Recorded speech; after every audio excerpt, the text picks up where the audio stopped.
What is up, all of my beautiful dudes and dudettes? We are here at YCS Philadelphia. It is day 2, and I am going to show you what I played during the main event. I did not do as well as I thought I was going to do, but that's okay because you know me, I go to these events to play decks from over 10 years ago, and I'm always surprised by why I go X3. Shout out MBT. So, the idea that I had for this deck was actually Wednesday night, because I did not know going into the tournament what I would be playing. I had just ideas on ideas on ideas, and I finally decided on this because YCS Hartford was 1 year ago, and I realized, what's the funniest thing I can do? Repeat myself. And if you remember what I was playing a year ago at several regionals and YCS is at the start of branded format, you'll know what we're going into.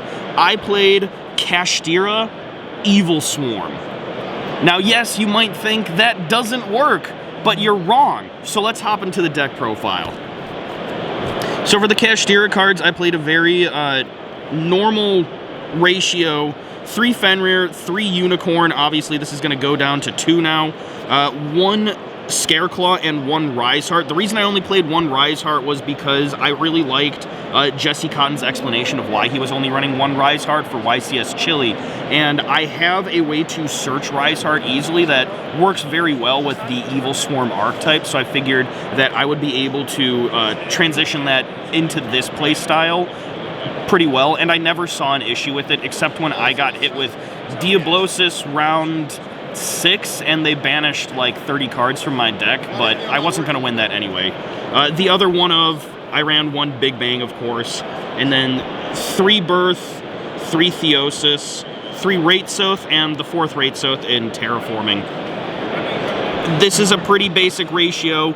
There isn't really anything I'd change to this. Like, this is pretty well thought out. This deck has been around for a couple of months. People know how to play it, and it works. If you have any way to get to Unicorn, you're doing full combo, and it's easy enough. For the Steel Swarm cards, I ran triple Caster, double Kirkion, 3 Rescue Rabbit, the honorary Steel Swarm, 3 Heliotrope, and then I only ran 2 Infestation Pandemic. It's the searchable Forbidden Lance. If it was in my opening hand, I was okay with it because I wouldn't have to do the search off of Ophion. But I wouldn't really change anything with these ratios. Being able to normal summon Rescue Rabbit, banish for cost, and have it immediately equip itself to a Riseheart was really, really nice.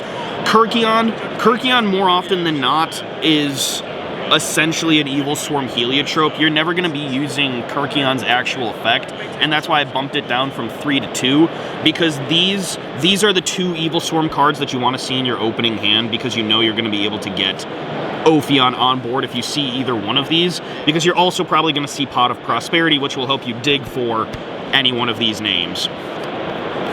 For the consistency, 1 Reinforcement of the Army. The fact that you're running this in Evilswarm regardless, I realized that Jesse Cotton's idea of only wanting 1 Riseheart would work in this deck, because this is a 2nd Riseheart at worst.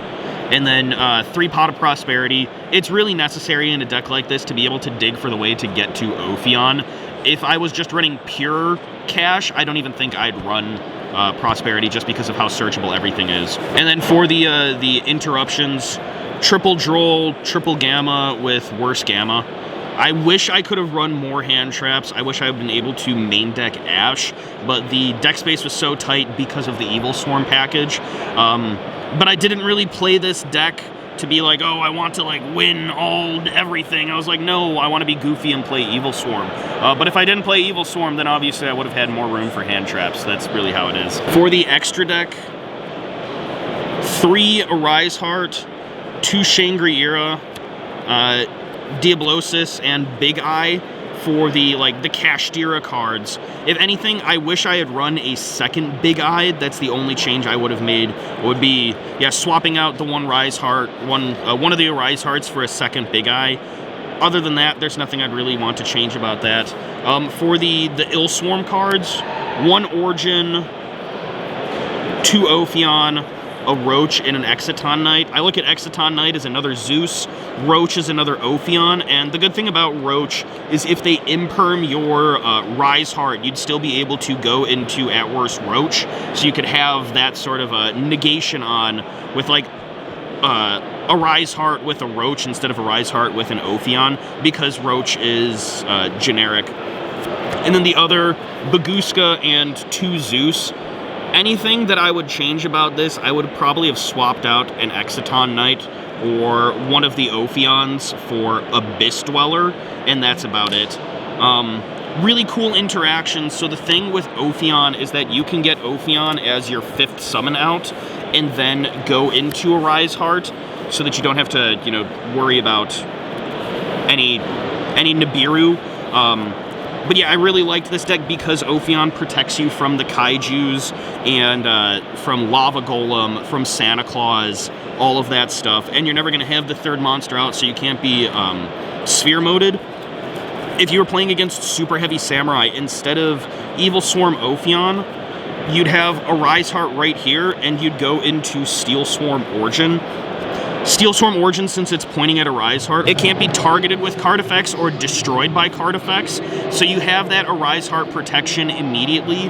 And so you would usually go the normal, you would do a Shangri-Era play where you would block 1 Pendulum Zone for the Super Heavy Samurai, and then you'd overlay onto Shangri-Era with a Rise Heart, and then you'd go into Origin right above it.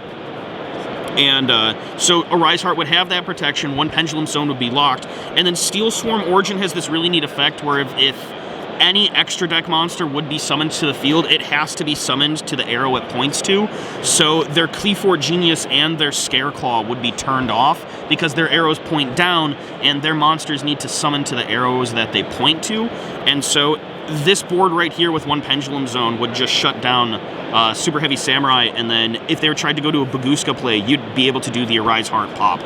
And so I thought that interaction was really cool. For the side deck, it's pretty basic.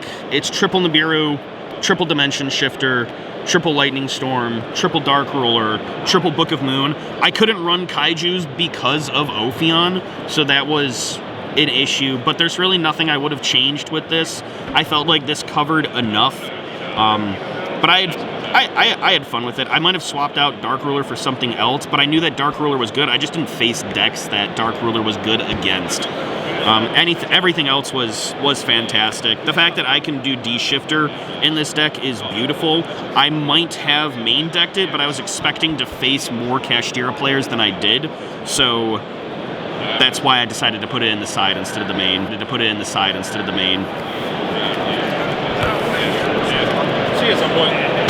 And that's it. If you do want to see, like, the combo, please get this video to, I'm going to say 100 likes. I usually say 50 likes, but I want to push this, get this to 100 likes. This combo does work under the new ban list. All you do is you swap the Gammas for a different kind of interruption, Unicorn down to 2, and you don't need Diablosis in this deck. So you're totally okay. You can work with just 1 Arise Heart and no Diablosis. The deck, it's fun to bring out Ophion, I'll put it at that. And so I hope you guys enjoyed it. Please do not forget to like, subscribe, and hit that notification bell. And check out the link to my Patreon down in the description below. And check out MillenniumThreads, CalebDOTexe, who is behind the camera. I'll put the link to his socials down in the description below. And I hope you guys have an amazing day.